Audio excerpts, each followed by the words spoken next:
How I sold a beat that I made in 20 minutes for $2,000, okay? You need to stop begging broke music artists to buy your beats from BeatStars for 20 bucks. This is the exact step-by-step guide that I use, or the exact steps that I used to get Nico B to buy a beat of mine, and it helped him get 557,000 plus streams on Spotify. Okay, psychology tells me that I need to show you proof, okay? So you believe me. Here is the invoice, £1,500. Here is my bank account, £1,500. £1,500 is equivalent to $2,000 USD. And this is Nico B. This is the music artist that I produce for. And no, I do not have any connections to the music game, right? No excuse. I don't have thousands of followers. I literally have 720, right? And I didn't have to pay crazy amounts of money to an A&R or somebody who knows him to play him my beat. I literally sent one email, okay? Just one email. So you can do it too. And here are these steps. So 1, your beats have to be good, right? Nobody wants to listen to bad beats. Nobody wants to use bad beats, okay? So if your beats suck, you need to make them better, okay? But don't use this as an excuse to procrastinate, right? A lot of people who are producers, music artists, bro, you know, my beats just aren't sounding right at the moment. I need to get better. Oh, bro, my beats, you know, I'm just trying to find that right sound, you know, before I start sending beats out. Bro, you know, I'm just trying to find the right drum patterns. Bro, it's all procrastination, okay? So what you need to do is you need to seek feedback. You need to make beats, right? Send these beats to people to listen to, right? And then people will give you feedback. They'll tell you, yeah, this is sick, or like, no, your beats are trash.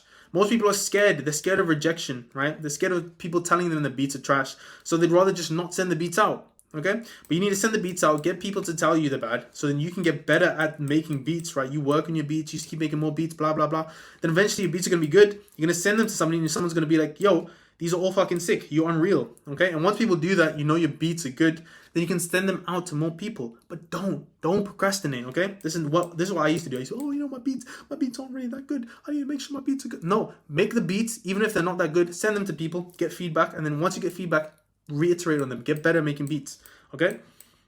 Now, once your beats are good, right, and you're getting good feedback, you want to find artists that are signed to record labels, okay? Why? Because record labels have money, right?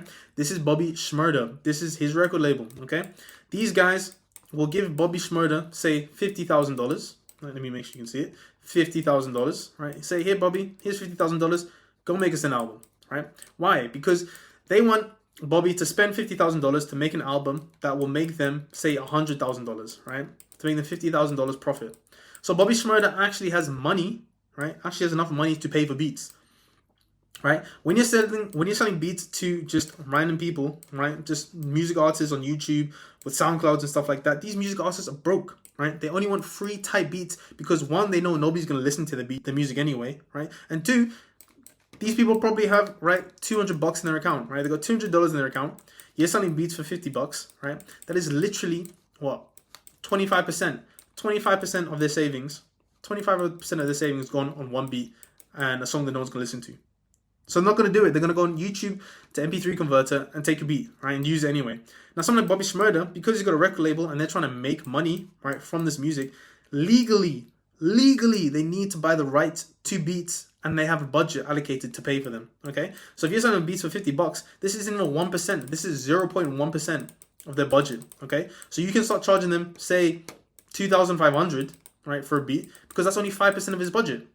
That's literally 5% of his budget. Right, so you can charge way more for exclusive rights to beats, okay? Because labels give him money to make songs because they want to make money back, right? These people, nobody gives. They're using their own money to make music, and no one listens to them. They're not going to make any money off of it, so they don't want to invest in themselves. And finally, don't use uncleared samples, right? Because when you're working with record labels, they have to contact the person whose sample it is, get the thumbs up to use it, right? And if somebody says, no, don't use my sample, right? Your beat's gone, your beat's not being used. Or if the person says, yeah, you can use it, but I want like a percentage of it, now that's less money for you, right? And if it's less money for you, it means less money for the artist. If it's less money for the artist, they may not even want to use the beat because they're not going to be making money off of it, okay? So make sure you only use samples that are cleared or don't use any samples at all, right? This is what I did. Now, follow the artists you want or who's on the record label. Message the artist and interact with them, okay? When they post, comment on their posts. When they post stories, swipe up and say something, right? You'd be surprised by how many artists actually, if you're consistent, see your profile, look at your profile, actually listen to your music, right? Because they can see you're actually making an effort. You're there in their mind constantly, okay?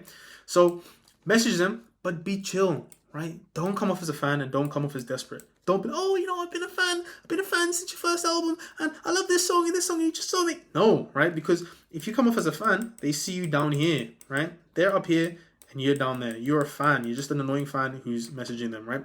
And you don't want to come off as desperate. Oh, please use my beats. I promise you won't regret it. My beats are amazing. Oh, please, please, man, just please use it. No, why?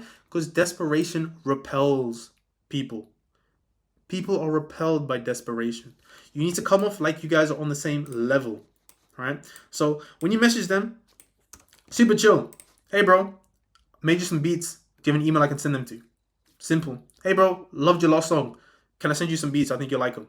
Simple, right? Same level, right? When you're messaging them. And give value. Don't ask for stuff. Just give them. Hey, I got some beats. Let me give them to you. Let me send them to you. You want to help them do something, right? And then keep an eye out for when they ask for beats. So this is what happened to me, right? I was just on Instagram. Nico B posted a story saying beats. And then what did I do? Made some beats, right? And then I sent it to him. That's literally it. I just made some beats and I sent him. The main thing is taking action. So once the person's asked for beats and giving you an email, go make some beats or if you have some beats that you've already made, just send them to the person, right? Don't wait. Don't dilly-dally. Number 4, getting seen, right? Now you've seen the person, they're asking for beats, you've jotted down their email, right? You're getting ready to send them the beats, you've loaded them up. Now you need to make sure your email gets seen because this artist or these artists are probably getting hundreds of emails from producers just like you sending them beats. So you need to stand out. So let me give you an example of how I did it, right? So I know that Nico B is from Milton Keynes because I'm from Milton Keynes, right? So I titled my subject line for my email, Winland Lake type beats, because Winland Lake is in Milton Keynes and it's a place that a lot of people from Milton Keynes know. So among all the other email subjects, oh, Nico B, beats for Nico, listen to my beats, I got beats for you, blah, blah, blah. There's a Winland Lake type beat, right? So he can resonate with it, right? It's something that he knows, it's something that's different.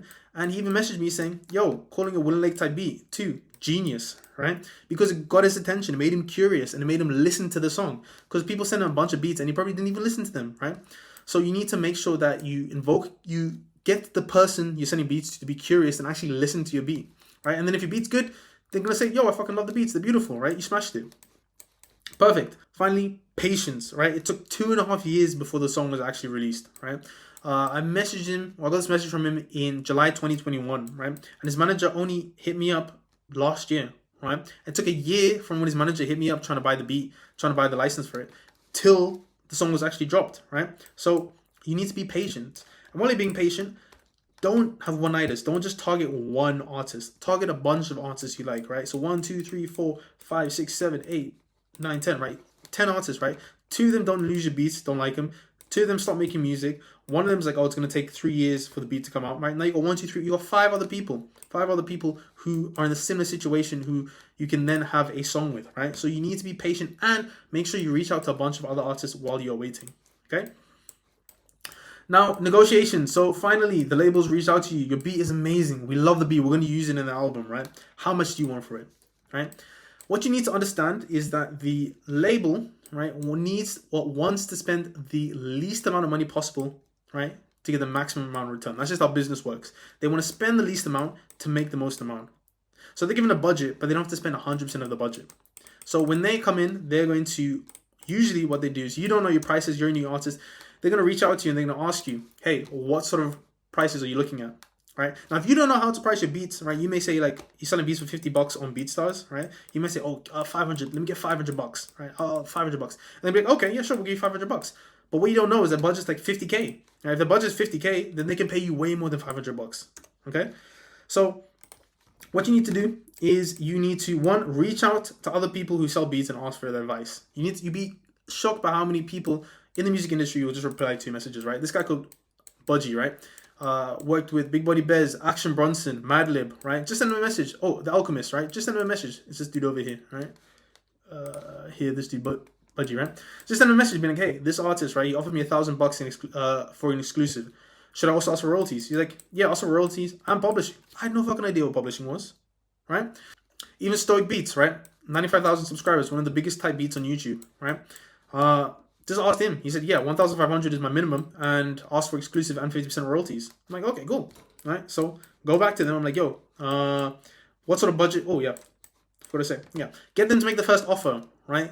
If you don't know how much to charge, if you have a price, fantastic. If you don't know how much to charge, ask them, you know, what sort of budget are you looking at? How much money do you have? Get them to make you the first offer, because you could have said, okay, I'm going to ask them for $500, right? But like I said, they're willing to pay you 5,000, right? You just don't know.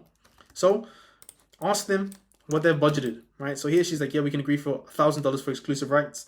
Message these guys being like, yo, is this enough? And they're like, no. So I went, okay, 1,500. And yeah, they came back to me, 1,500, 3 points, so 2% net royalties and 50% publishing. That's way better than just $1,000. So after that, after you've done all your negotiations and everything, now comes the result. You just wait, your music gets released and you're getting paid your money. Fantastic. Woo! But now you want to do it again and again and again, right? And the way to do it again and again and again and again is to leverage your results, right? You want to use this leverage. So you want to go to other artists. You literally want to go to the Instagram page, right? And go through their following. So in this case, Nico B. Go through his following and just be like, hey, I produce for Nico B. I saw you follow him. Can I send you some beats? Hey, I produce for Nico B. I saw you follow him. Can I send you some beats? Hey, I produce for Nico B. I saw you follow him. Can I send you some beats? I produced a song for Nico B. Got 500,000 streams. Can I send you some beats?